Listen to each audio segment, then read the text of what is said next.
Olá, internautas da AltV, estamos começando aqui o programa Na Prancheta. Eu sou o Vinícius Ribeiro, estou aqui com meu companheiro de bancada, Sérgio Bertarelli. E aí, Sérgio, Vinícius, como é que tudo você bem? está? Olá, internautas, bom dia. Bom, temos muitas novidades hoje, temos surf, temos Stock Car, temos UFC também, que foi no final de semana todo, Isso. temos NFL, NBA, hockey no gelo, futebol, claro. Lembrando que antes de a gente começar a falar, só o pessoal quiser entrar em contato com a gente, entra pelo Twitter. O nosso endereço é @blog na prancheta, as hashtags TV da internet ou hashtag na prancheta. Bom, e também, o pessoal quiser falar, tem nosso Facebook Tem também, Facebook, Facebook tem na e-mail, Prancheta. só entrar em contato. O e-mail é blognaprancheta@gmail.com. Exatamente. Né? Então pode mandar pergunta, comentário, quer cornetar também, fica à vontade. Quer patrocinar, fica à vontade. Mais Quer mandar ainda, né? dinheiro, é a gente. Com certeza. Bom, começar aqui falando um pouco, teve esse final de semana, terminou o Vans US Open, né? O torneio de surf, que é válido pela qualificatória, né? Pela divisão de acesso ao surf mundial. Quem venceu foi o japonês Hiroto Ohara. Foi a primeira vitória dele numa etapa de WQS. E Prime, né? E Prime, isso. Ele ganhou 10 mil pontos. E ele tem, ele tem apenas 18 anos. Então foi uma Futuro vitória... Medina, hein? É um futuro Medina, de repente, né? Então os japoneses não têm o costume de ir muito bem nas etapas do WQS. Tanto que não tem nenhum japonês no WCT, né? Eu também acho que não tem nenhum torneio da WSL lá, no Japão. Da World Surf League não, da WCT não, só da WQS, né? Então, teve até uma baleia que apareceu por lá, né? Depois do tubarão em Jefferson Bay, uma baleia deu as caras por lá. Eu fiquei sabendo que o Mick Fanning foi fazer um programa de TV, tipo 60 minutos, da CBS, da TV americana, mas para a Austrália ele estava no mar, mais um tubarão apareceu. Que loucura, e ele deu um pulo no barco. E filmaram o desespero dele por causa de rever um tubarão, então não sei se ele vem para essa próxima etapa não. Ele deve estar um pouco abalado com essa história e, pô, o Mick Fanning tá muito bem na classificação do Tour, né? Tá em segundo lugar, só tá perdendo pro Adriano de Souza. Então, vamos torcer aí para que esses ataques de tubarão acabem aí, que o surf possa se desenrolar muito bem. O melhor brasileiro no WQS foi um surfista que surfou em casa, né? Felipe Toledo. O Felipe Toledo que mora na Califórnia, onde foi disputada essa etapa. E ele acabou perdendo na semifinal para o Turner Hendrickson, né? Que é um havaiano que acabou perdendo na final pro Hiroto Ohara. Então eu separei aqui duas ondas para mostrar para vocês. Primeiro a onda do Felipe Toledo, eu vou colocar na tela para vocês. A onda do Felipe Toledo que ele tirou um 9.67, ó. Você vai ver que ele vai correndo na onda, você vai ver o tamanho do aéreo que ele deu no final dessa onda. Mas a onda parece dá uma olhada, olha a altura que ele voou, cara. A onda é pequena, mas ele voou, foi um aéreo espetacular. Ó, dá uma olhada, olha a altura do aéreo que ele deu. E numa ondinha baixa, realmente baixa. Então essa etapa, né, do WQS, o que aconteceu nessa praia? Eles estavam pegando uma onda no outside. O outside é quando o surfista vai mais para longe da areia, né? Ele vai para realmente onde estão as ondas. E eles tinham que correr nela, não tinha muita parede de onda para eles correrem, e eles iam pro inside, né? O inside é quando fica bem rasinho. E a maior parte das ondas altas, das notas altas, na verdade, elas foram no inside, né? Onde as ondas estão menores e, claro, é muito risco, porque se ele erra um aéreo desse e cai de cara na água, ele cai de cara na areia praticamente. As notas, na verdade, das semifinais foram em torno de 7, né? Isso. Não teve nada muito acima disso. A maior nota foi do Hiroto, que acabou fazendo um 7.5 na terceira onda que pegou. Então, não foi assim, eu acho que pelo fato das ondas serem pequenas, não teve esse salto tão grande assim de notas como teve no torneio do Jefferson Bay, que eu até uma vez, acho que era de madrugada, eu mandei mensagem para o Vinícius falando que, nossa, essa nota do Medina não era para ter sido 9.6, era para ter sido um 10 e tal. Bom, e tem na final, também vou colocar na tela aí, a onda que deu a vitória pro Hiroto Ohara, né? Vamos colocar, deixa eu dar o play aqui. Vamos ver se ele dá o play mesmo. Deu o play. E a Honda que ele venceu, não tá indo aqui, mas deveria... Foi a 9.17? 9.17, foi a Honda... Foi a maior nota da bateria, né? Da bateria, não deu certo, a gente já tirou aí, não deu certo, a Honda não passou. Eu vou até... Mas a média, para quem acompanha surf, a média das notas na bateria final, 3.5, 4, teve um 2.5 que foi a menor, que foi o Hendrickson, não, 1.23 que foi que o Hendrickson acabou fazendo. Então, acho que, não sei se está sendo praxe essa temporada no surf de você ter um delay de uns 2 dias para começar o torneio, porque não tem onda, parece que esse ano não tem onda. Então, acho que deve ser esse motivo das notas estar sendo tão baixas assim. Os juízes também são muito rigorosos, né? Então tem que contar isso também. A classificação do WQS, o Alejo Muniz, que disputou, vocês estão vendo aí na tela, o Alejo Muniz também disputou essa etapa, ele está com 22.350 pontos, ele já está praticamente classificado já para o WCT do ano que vem, né? Em segundo lugar, Alex Ribeiro, que fez as quartas de final contra o Felipe Toledo. Então, Alex Ribeiro, 17.850 pontos, está em segundo. O Felipe Toledo, que disputou somente 2 etapas do WQS, está em terceiro lugar. Ele conseguiu 6.500 pontos, uma semifinal, né, que foi agora na Califórnia, e conseguiu vencer a etapa de Lowers, então fez 10.000 pontos, que foi um prime. E você vê, o Hiroto Ohara, que você viu, ele conseguiu 1.000 pontos, 700 pontos, ele estava bem lá embaixo. Com essa vitória, ele subiu para a 13ª colocação. E assim, nesse momento ele já estaria classificado, né? Claro que isso vai depender ainda muito do que acontecer daqui para frente. Verdade, ele ainda não está garantido, mas o Hiroto Ohara tem uma grande chance de fazer parte do WCT no ano que vem. Até então, a melhor pontuação dele tinha sido esse de 1.000, só que ficou em 37º. E esse de 560 que ficou em terceiro, mas deve ter sido no foi Japão, a etapa no Japão, fraco. Um torneio de baixa pontuação. No feminino, tivemos a vitória da Johanne Defay, né, que bateu a Sally Fitzbon, a australiana Sally Fitzbon. Foi a primeira vitória da francesa numa etapa do Mundial. Então, parabéns a Johanne Defay, ela fez uma grande final e mereceu a vitória. A Silvana Lima perdeu no 4º round e acabou ficando de fora, né? Perdeu para Nick Van Dijk por 14,97 a 12,10.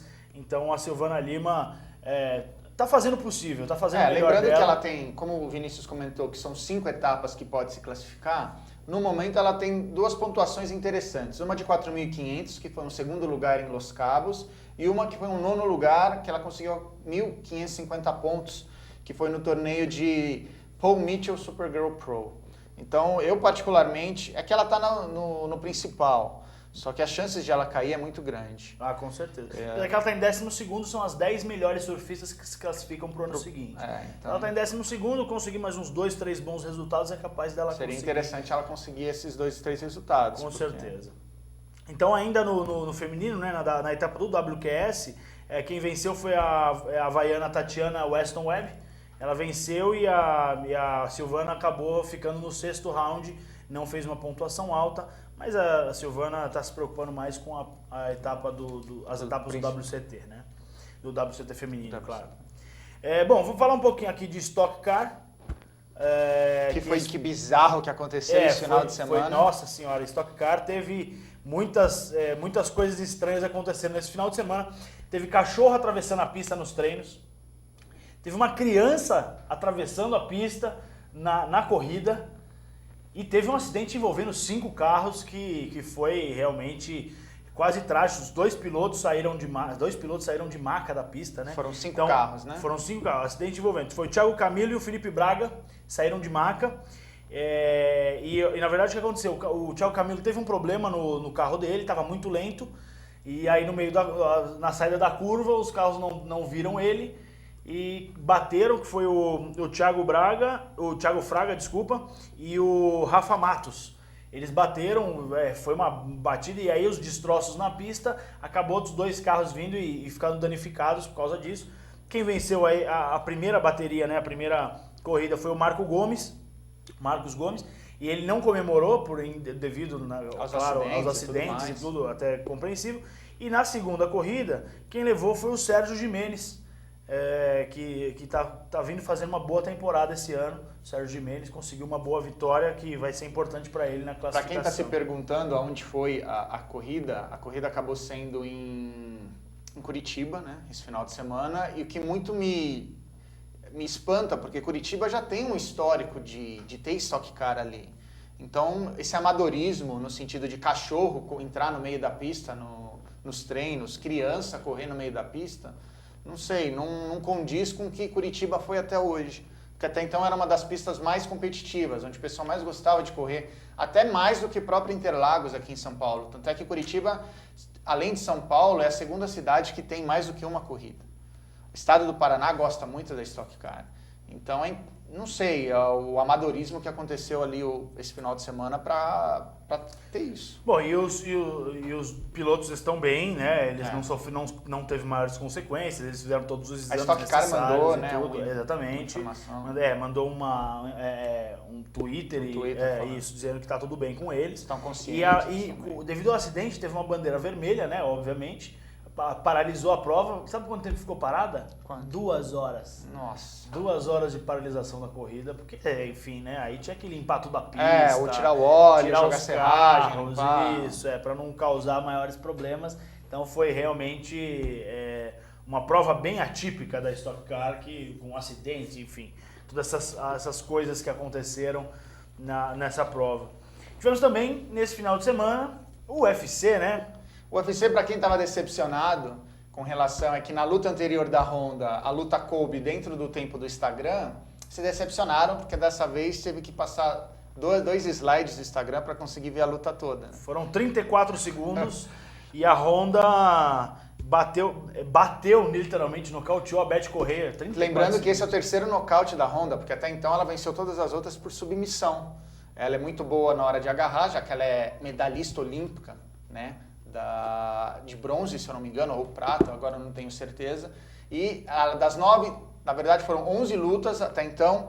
Das 11 lutas, 9 foi por submissão e 2 por nocaute. Então agora ela tem uma terceira por nocaute. Bom, só para voltar aqui ao tema da Stock Car, eu recebi aqui uma mensagem aqui no WhatsApp do Silvio Ribeiro, aqui em São Paulo. Ele disse que a TV mostrou um grupo de crianças dentro de uma mata ao lado da pista onde o garoto atravessou. Então, realmente, muito obrigado ao Silvio aí pela informação. Realmente foi muito complicado, né? Então, difícil. Imagina se acontece um acidente. Exatamente, ia ser trágico, né? Ia ser trágico e acabava a temporada da Stock Car aqui. Bom, voltando ao UFC, tivemos a luta entre Shogun e Minotauro. Shogun venceu, que foi a luta da noite. Foi a luta da noite, ele quase foi nocauteado. Né? No primeiro round? No primeiro round, quase foi nocauteado, conseguiu se manter. E aí acabou virando e ganhou por decisão dos juízes. Lembrando que Shogun foi vaiado, porque a torcida queria que Minotauro, né? Foi Minotauro. Foi Minotauro. Não, Minotauro. Estão gritando aqui, pessoal da edição, foi Minotauro. O Minotauro, a torcida queria que Minotauro vencesse, não concordou com relação aos pontos, mas quando é pontos é sempre polêmico nesse sentido. O Minotauro perdeu para o holandês Stephen Struve, né? O Minotauro acho que tá... Diz que o Dana White falou que vai ser a última luta dele e provavelmente agora ele tá fora. Também assim, ele já fez muito. Já fez muito, já tá bom. Ele é um dos poucos que foi campeão, tanto do UFC quanto do Prime e um torneio antigo que agora eu não me recordo o nome. Se não me engano é ele, o Cachorro Louco, que é o Vanderlei Silva, e acho que é o Vitor Belfort, que são os únicos que foram campeões dos 3 torneios.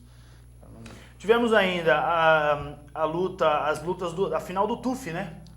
A final do TUF Brasil, o TUF que aconteceu em Las Vegas, muitos brasileiros foram para lá, tinha argentino também disputando o TUF, e o Glaico França venceu o Fernando Açougueiro por finalização, garantiu um contrato com o UFC.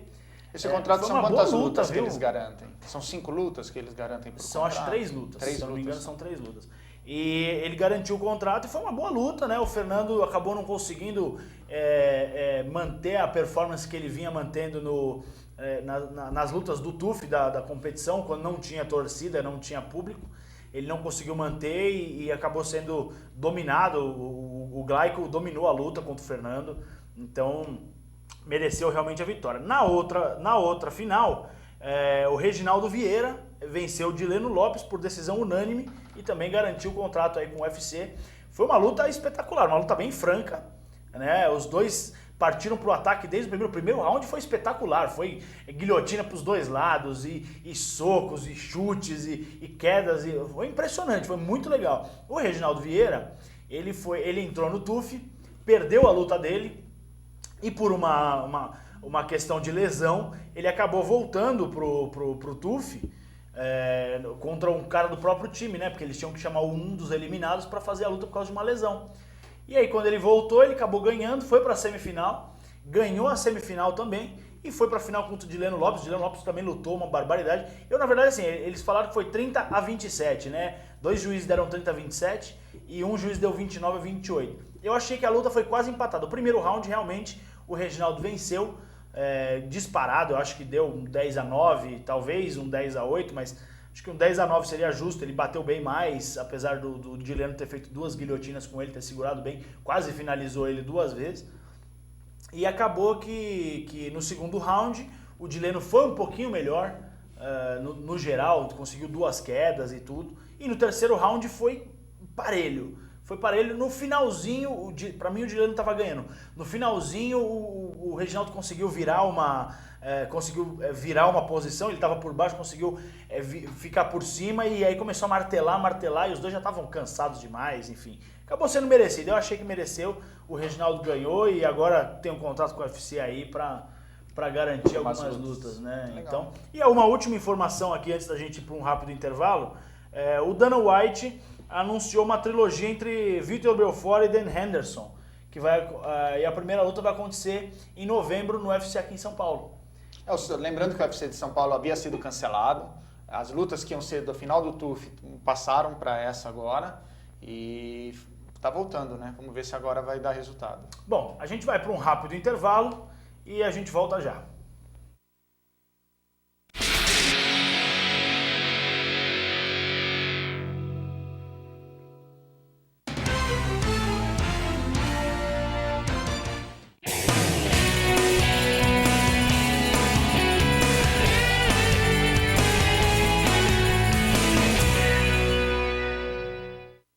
Se você fez alguma cirurgia antes de 1993, você pode ter contraído hepatite C. Por isso, você precisa fazer o teste. A hepatite C pode ficar anos sem apresentar sintomas, podendo evoluir para câncer, cirrose e até levar à morte. Não corra esse risco. Procure uma unidade de saúde e faça o teste. Ele é rápido, seguro e sigiloso. Quanto antes for feito o diagnóstico, melhor. Hepatite C. O teste é o primeiro passo para a cura. Ministério da Saúde. É o governo federal trabalhando para o Brasil avançar.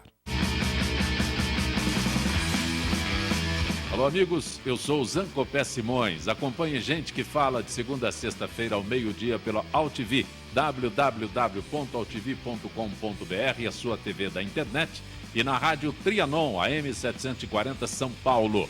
Programa Gente que Fala, com as principais manchetes do dia, informação, prestação de serviço e tudo o que acontece no Brasil e no mundo pela ótica de convidados sempre muito especiais que proporcionam a oportunidade de conhecer as várias faces da notícia. Gente que Fala, de segunda a sexta-feira, meio-dia. Espero você.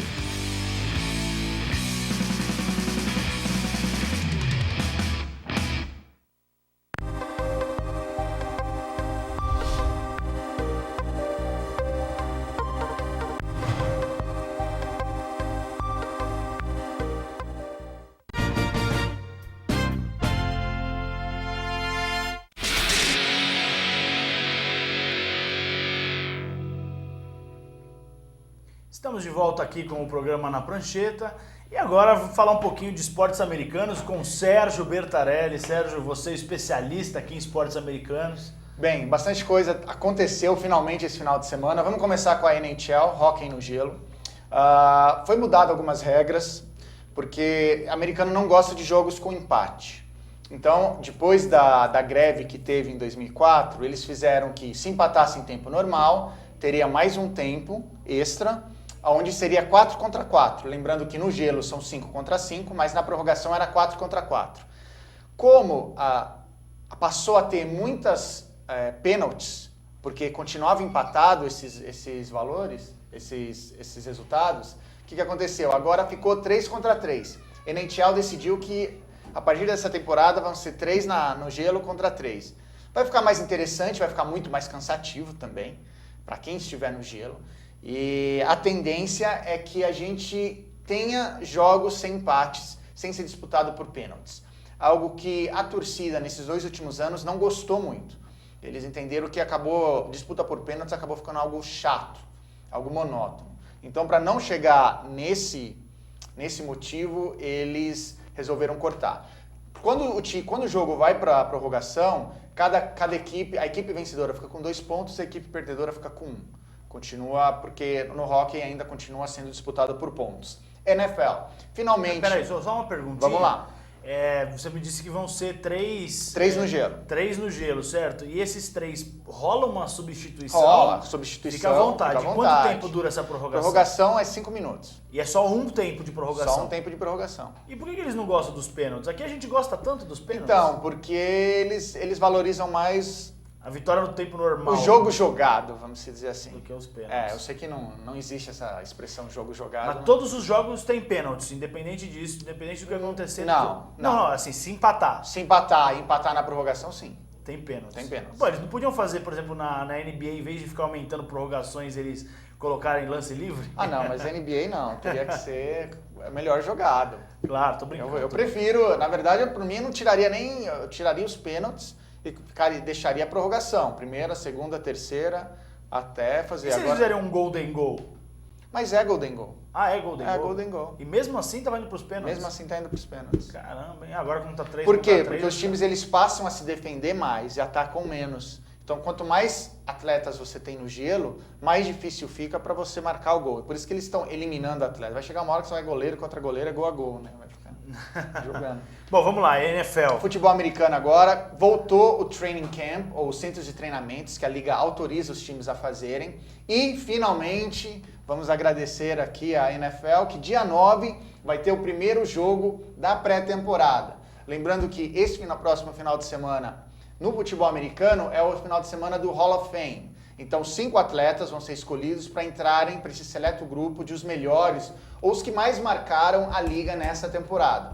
Então, ainda não tem o nome dos 5, eu não tenho aqui o nome para passar para vocês, mas no sábado vai ser a cerimônia e no domingo, pela NBC, quem não mora no Brasil, mora nos Estados Unidos, com certeza vai estar assistindo. O primeiro jogo da pré-temporada vai ser Pittsburgh Steelers contra o Minnesota Vikings. Aí, no outro final de semana, dia 12, 13 e 14, vai ser, na verdade, mais no meio da semana, os outros times vão passar a jogar os seus jogos de pré-temporada, a preparar o time para a temporada regular que começa em setembro, primeiro final de semana de setembro. Bom, lembrando vocês que quem quiser fazer pergunta, principalmente sobre esportes americanos e tudo, futebol, qualquer pergunta, comentário, a gente tem as hashtags TV da internet e na hashtag na prancheta. Isso. Temos também o e-mail blog naprancheta@gmail.com e o Twitter @na prancheta, @blog na prancheta, desculpa. E Facebook também, tem o Facebook do Na Prancheta, tem o nosso Facebook também. Isso, pode entrar em contato, a gente responde, não tem problema nenhum. Outra informação, NBA, nesse final de semana, basquete agora, tá, pessoal? Só para se locar aí. O basquete. Esse final de semana teve o primeiro jogo que foi na África do Sul.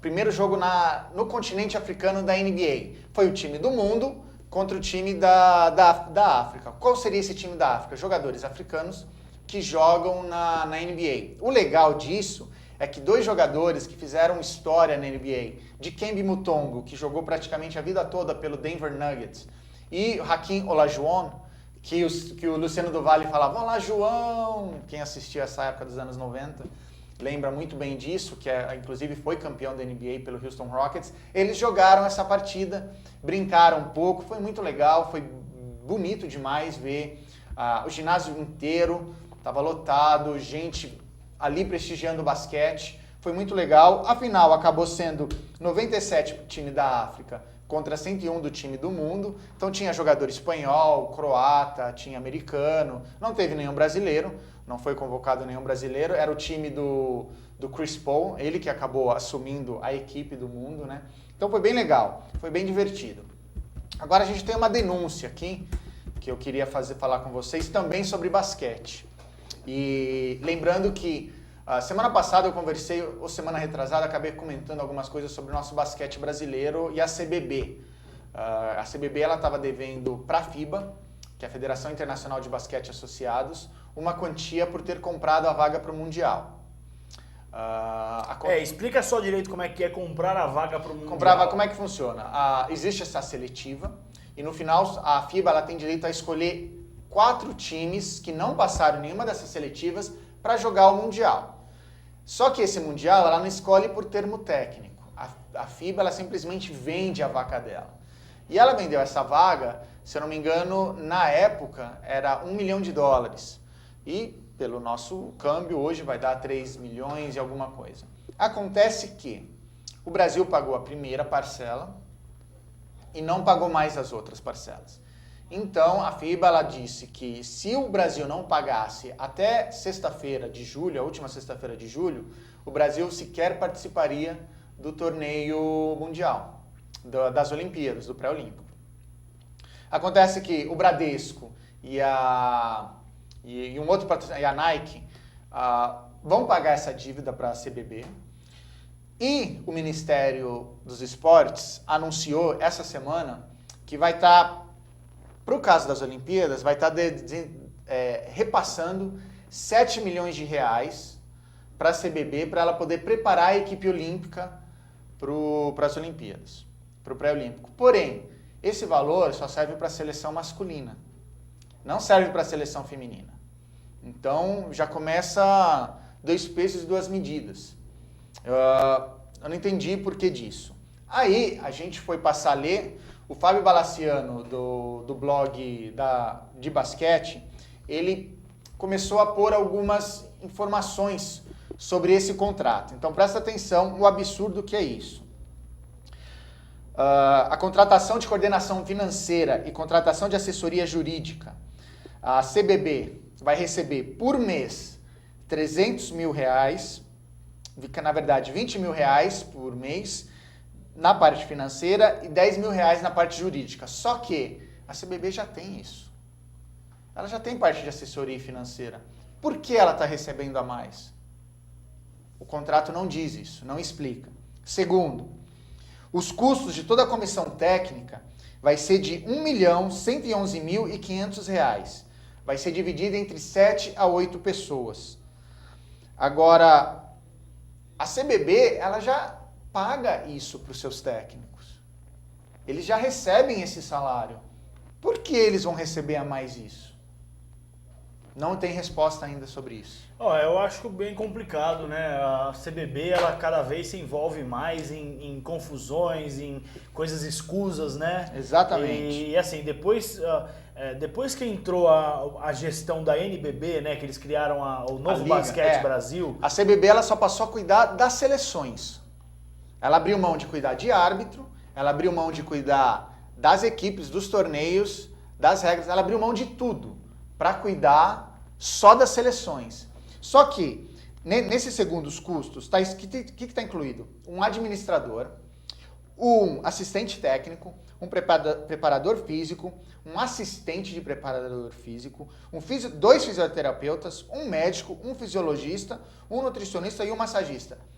Mas eles já têm isso. Por que eles vão pagar a mais por algo que eles já têm? O governo ele já dá esse dinheiro pelas loterias para a CBB. Para que precisa tudo isso? E tem coisa mais absurda, Vinícius. Aparecem 10 vezes a palavra convênio entre a linha 1 e a linha 19 do contrato. Eu vou disponibilizar isso no site quanto no Facebook. Um total vai dar de R$646 mil para esse convênio. Agora... E isso é tudo dinheiro público? Tudo dinheiro público. Tudo dinheiro público. A seleção ela vai passar por São Paulo, Brasília, Buenos Aires, São Juan, Porto Rico, né? São Juan, a cidade de Porto Rico, Cidade do México e depois Rio de Janeiro. Agora, esse valor vai ser para lavar roupa.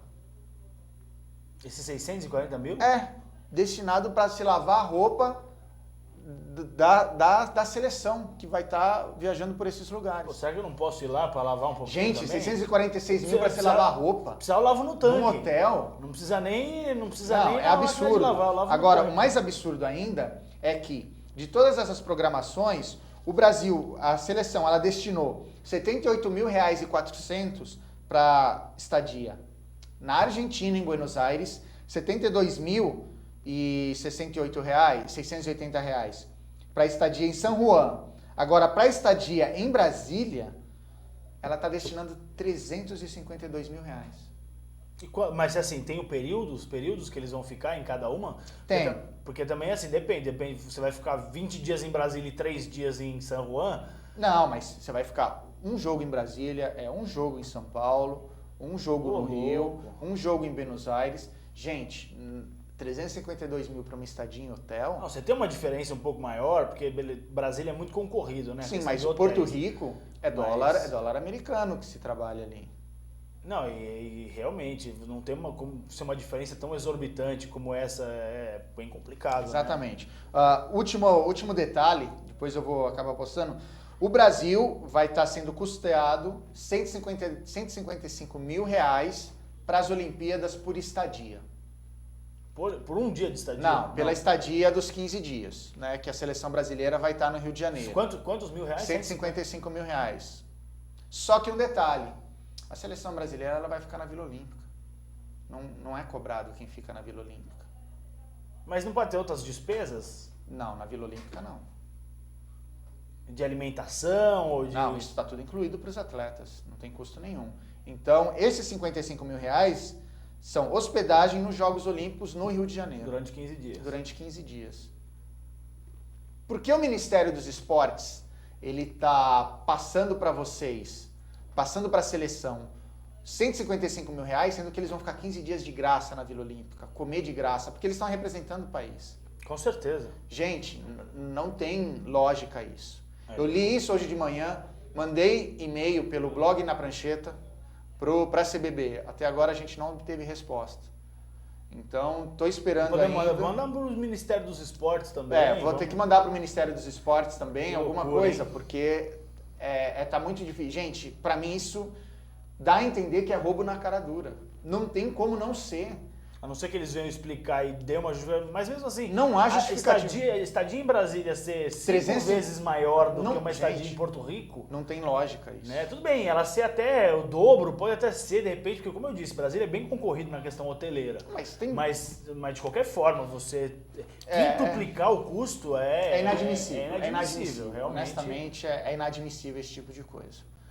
E agora vamos esperar, semana que vem eu vou estar colocando isso no site, então pode ficar tranquilo, vai ter toda a informação lá. Eu passo inclusive o link do Fábio. E tem uma coisa, a CBB recebendo essa quantidade inteira de dinheiro público, ela não tem que entrar naquele sistema de gestão onde haver o rodízio de mandatos, né? No máximo 2 mandatos. Mas ele está no segundo mandato. Então ele está dentro ainda do que garante por lei isso. E o que o nosso ministro, inteligentíssimo ministro dos esportes, deixou bem claro que esse dinheiro ele vai ser repassado para a CBB, mas a CBB tem que comprovar esses gastos. Só que ele vai passar antecipadamente todo esse dinheiro. E se eles não comprovarem os gastos, será que eles devolvem? Claro que devolvem. Aí vai para o TCU, vai ficar 4, 5 anos nas negociações, para até você ter uma noção de onde realmente foi esse dinheiro, igual aconteceu com o tênis há um tempo atrás, num projeto do Guga, que a Confederação Brasileira de Tênis acabou também sumindo com esse dinheiro, ninguém encontra esse dinheiro, ninguém sabe onde foi parar. Já entrando no tênis, pelo menos no tênis a gente tem 2 boas notícias. As 2 boas notícias é com a Teliana, a nossa tenista brasileira, que até então ela estava acima do top 100, agora ela é top 53, essa é a nossa primeira boa notícia. E ela, nesse final de semana, ela acabou vencendo o torneio de Florianópolis, é um ATP 250, e ela acabou vencendo uma alemã por 6-4, 4-6, 6-1. Então agora ela já tem 2 torneios nesse ano que ela venceu da ATP, o de Bogotá, que é na Colômbia, e agora a gente tem o de Florianópolis. Então, Teliana está se demonstrando uma tenista competente. E ela está bem ranqueada? Agora ela está no número 53 do mundo. Ela passa a ser a terceira maior tenista brasileira, atrás de Maria Esther Bueno, que ela foi campeã do Grand Slam, mas isso antes do tênis moderno. E a outra brasileira, que até anotei o nome aqui, Nied Dias, que é o último torneio que a Nied havia vencido, foi em 88 em Guarujá, que também era da ATP. E agora, 88? 88. O Brasil ficou 27 anos sem vencer um torneio da ATP. Nossa, no feminino. No feminino. E o Bellucci, para terminar aqui, antes da gente ir para o intervalo, o Bellucci acabou perdendo nas semifinais de Gstaad na Suíça, lembrando que esse é um torneio que ele já venceu 2 vezes. Ele estava indo possibilidade de ser tricampeão e acabou perdendo para o belga nas semifinais, mas fez um excelente torneio. Só para dar uma passadinha aqui rápido no Mundial de Esportes Aquáticos, o Brasil ganhou até algum momento, foram 3 medalhas, né?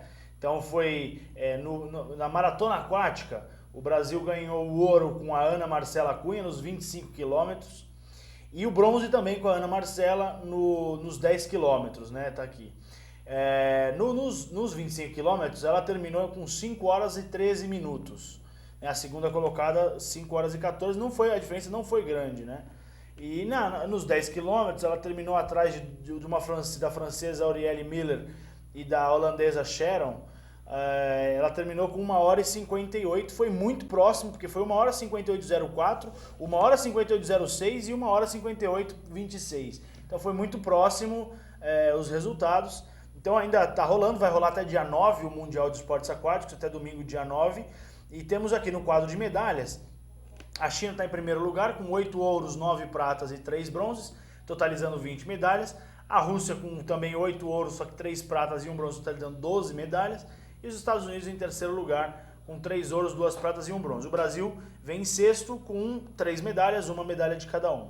Mas tem uma curiosidade que é o número de participantes. Deixa eu ver se eu acho aqui. Se eu acho rápido o número de participantes. O Brasil levou 83 participantes. Eu sei que o Brasil levou 83 participantes para essas jogos. Achei, né? Você vê, a Argentina, por exemplo, levou 8. Né? A Austrália levou 61. A Austrália tem uma tradição muito forte nos esportes aquáticos, né? Você vê, a Jamaica levou um atleta. Então, os países, os melhores países, você vê, tem 50, 60, Estados Unidos tem 84. Então, quer dizer, o Brasil com 83 atletas, 83 participantes, os Estados Unidos com 84, quer ver, a China com 60. Então é legal, o Brasil tá bem representado. Tem bastante participantes, mas não tem competitividade.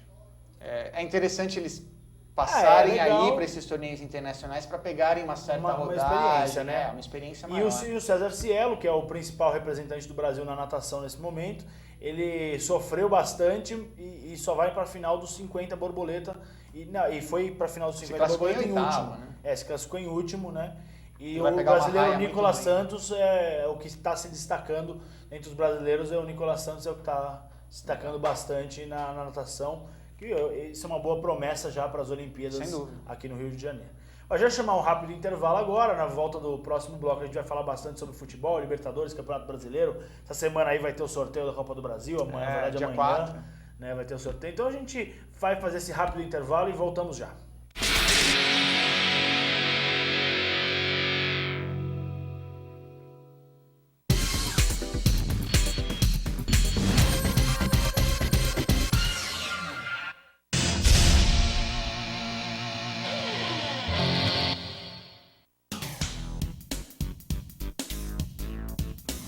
Sim, meus amigos, muito prazer, eu sou Sérgio Oliveira e estou aqui para lembrar vocês que toda segunda-feira, 9 horas da noite, eu estou aqui na TV da internet com o Futebol Alternativo TV.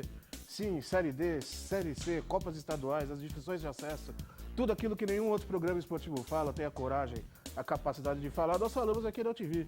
Toda segunda, 9 horas da noite, só aqui na TV da internet.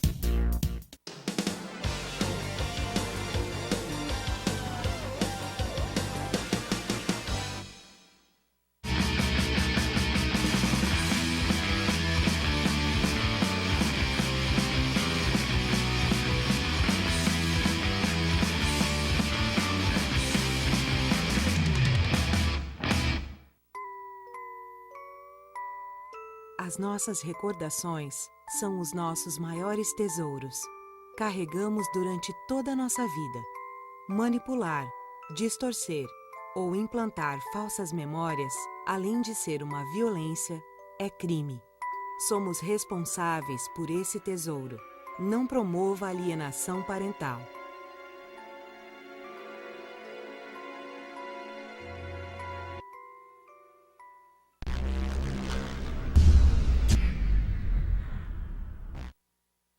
Tudo tem a ver com alguma coisa.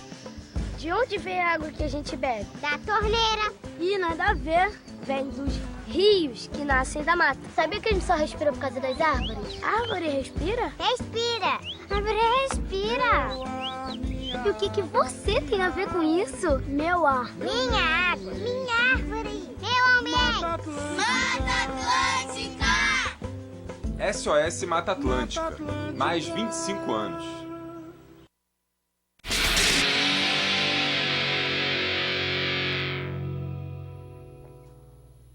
Estamos de volta aqui Na Prancheta, agora falar bastante aqui de futebol. Começar com a Libertadores da América, né? O River e Tigres. River e Tigres, o River empatou 0-0, o jogo foi lá no México. Excelente resultado pro River. Exatamente, e vamos explicar porque na verdade o River foi o último classificado, o River deveria decidir fora de casa.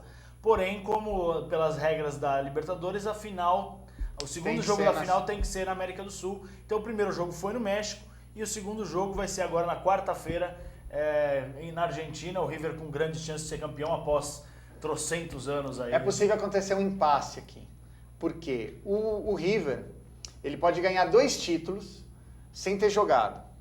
Vai jogar um jogo para ganhar 2 títulos. Por quê? Porque o River ele foi campeão da Sul-Americana no ano passado. E ele pode ser campeão da Libertadores. Tem a Recopa, a né? Recopa, que é o campeão da Sul-Americana com o campeão da Libertadores. Ele ganhando as duas. Ele ganhando as duas. Não existe nada no regulamento da Conmebol que defina quem jogaria. Então existe uma chance do River ganhar 2 títulos em um dia só. Porque não tem contra quem jogar. Não teria adversário. A mesma coisa que um time ganhar um Campeonato Brasileiro e a Copa do Brasil se tivesse uma Recopa do Brasil, uma Supercopa, alguma coisa assim, né? Então, bom, o Campeonato Brasileiro, né? Essa semana tivemos uma rodada desmembrada. Totalmente, né? Porque estavam entendendo que seria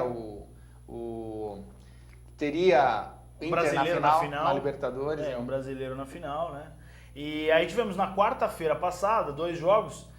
O Corinthians bateu o Vasco por 3-0. Aliás, os paulistas adoram bater no Vasco por um monte, né? São Paulo ganhou de 4, Palmeiras ganhou de 4 e o Vasco... Corinthians e Ponte ganhamos de 3. Então... Vá, falar do Galo. Estão pedindo aqui pra gente falar do Galo. Do Galo? Que Galo? O Atlético Mineiro. Não. O Atlético Mineiro ganhou do São Paulo, foi a melhor partida do campeonato. Pra mim, foi a melhor partida do campeonato até o momento. O Lucas Prato, que não tinha feito muitos gols, já virou vice-artilheiro, porque fez 3 gols. Ele pediu música pro Fantástico? Não pediu porque era na quarta-feira, né? O jogo era na quarta-feira, então não valeu. Mas, tá no regulamento lá, não valeu. Mas se ele tivesse dado uma assistência, tem uma regra lá.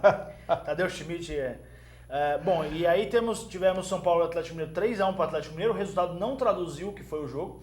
São Paulo perdeu inúmeras chances, dominou o primeiro tempo completamente, o Atlético teve 4 chances no primeiro tempo e o São Paulo teve umas 6.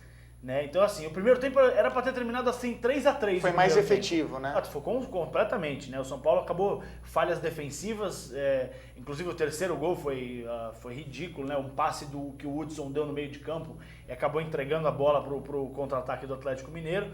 Então, acabou esses 2 jogos, o Atlético Mineiro se isolou na liderança, né? 35 pontos, o Corinthians ficou com 33 e o São Paulo ficou com 27. Então, o São Paulo acabou caindo para a 7ª posição nessa rodada. Não foi uma boa rodada para o São Paulo, apesar de um resultado esperado, uma derrota para o líder do campeonato fora de casa. Né? Então, não foi um resultado que você fala, não, perdeu pontos. É um resultado já esperado, que você acaba perdendo pontos pro líder do campeonato. 2 equipes acabaram pulando, né? Mais na tabela foi o Fluminense, que subiu 4 posições, e o Figueirense, que acabou também subindo 4 posições. Essa tabela, essa rodada, ela só não foi melhor pro Corinthians, porque o Fluminense venceu e o Atlético Mineiro e São Paulo não empataram. Aí no sábado, o Fluminense acabou ganhando do Grêmio por 1-0. Né, foi um jogo... Retorno do Ronaldinho, mas foi um jogo bem travado, né? 0-0. O Fluminense acabou fazendo o gol perto dos 30 minutos do segundo tempo. né, conquistou um resultado importantíssimo, assumiu a terceira colocação isolada com 30 pontos, né, deixou os outros para trás. E o Grêmio, que vem nos últimos jogos aí, fez 4 pontos nos últimos 15. Então o Grêmio não vem bem, nessa parte da competição, nesse final de primeiro turno, né? Então o Grêmio precisa se recuperar um pouco. Lembrando que o Atlético abriu 7 pontos do Atlético Paranaense, que tem 28 pontos, né? Exatamente. Então isso é muito legal, muito No importante. domingo tivemos 2 jogos às 11 horas da manhã. O Palmeiras, do meu primo Douglas aqui, que tá me escrevendo aqui no WhatsApp, falando que ele ganhou ontem a partida de truco, né? Realmente ele ganhou mesmo. Então, meu primo palmeirense, ele estava lá com a gente ontem, e o Palmeiras acabou perdendo de 1-0 para o Atlético Paranaense, perdeu muitas chances durante o jogo inteiro e realmente não merecia essa derrota, mas acabou perdendo e foram 3 pontos que vão fazer falta lá na frente, né? O Atlético Paranaense vem de uma recuperação boa, assumiu a 5ª colocação com 3 vitórias nos últimos 3 jogos, né?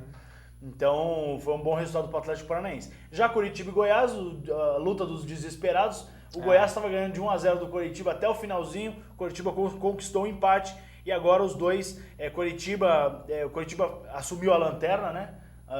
Assumiu a liderança para o acesso à Série B e está com 12 pontos junto com o Vasco e Joinville, que também os dois estão com 12 pontos, e o Goiás na zona de rebaixamento com 14. Estava saindo da zona de rebaixamento. E acabou deixando escapar essa vitória.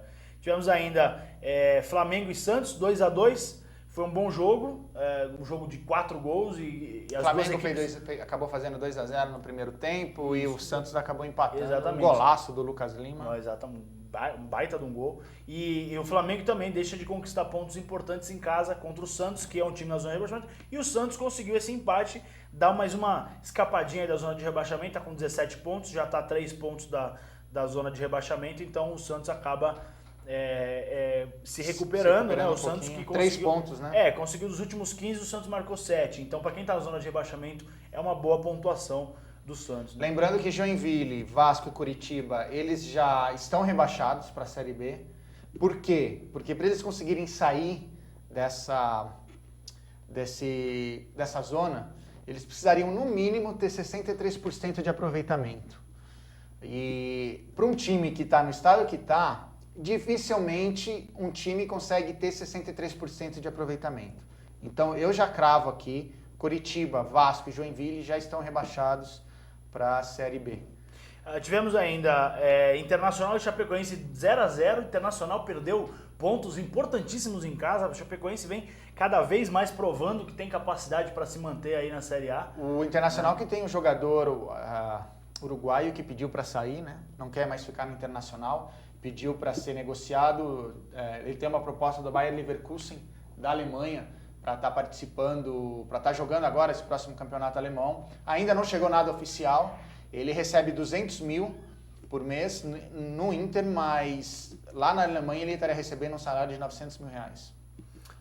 Tivemos também Figueirense e Ponte Preta 3-1 para o Figueirense, importantíssimo o resultado do Figueirense, que foi para 19 pontos e empatou com a Ponte Preta, né? A Ponte Preta dos últimos 15 pontos só conseguiu 3. Então quer dizer, o Figueirense e o Chapecoense estão com uma grande chance de se manter na Série A, né? Então 2 times de Santa Catarina. O Avaí acabou perdendo do Joinville no clássico local, deu chance para o Joinville encostar ali, mas o Avaí também está com 17 pontos, a 3 pontos da zona de rebaixamento, né? Então, também tem chance de escapar, porque o Goiás está muito ruim também. Só Joinville. Acho que esses 4 times, se nada grave mudar nesse campeonato agora, pelo menos no final do primeiro turno, eles vão terminar na zona de rebaixamento, e aí, para você sair no segundo turno, cada rodada que passa se aproxima mais do final do campeonato. A gente tem tempo? Tem, claro, mano. Saiu uma pesquisa na Europa falando dos jogadores mais superestimados que passaram pela Europa. Foram 20. Desses 20, a gente tem 4 jogadores brasileiros. Robinho, que hoje está no Guangzhou. A gente tem o Davi Luiz, que está no PSG. A gente tem o Adriano, que não sabe se aposentou, se não se aposentou. E o Denilson, que jogou no Palmeiras, jogou no São Paulo, jogou no Betis, da Espanha, durante muito tempo.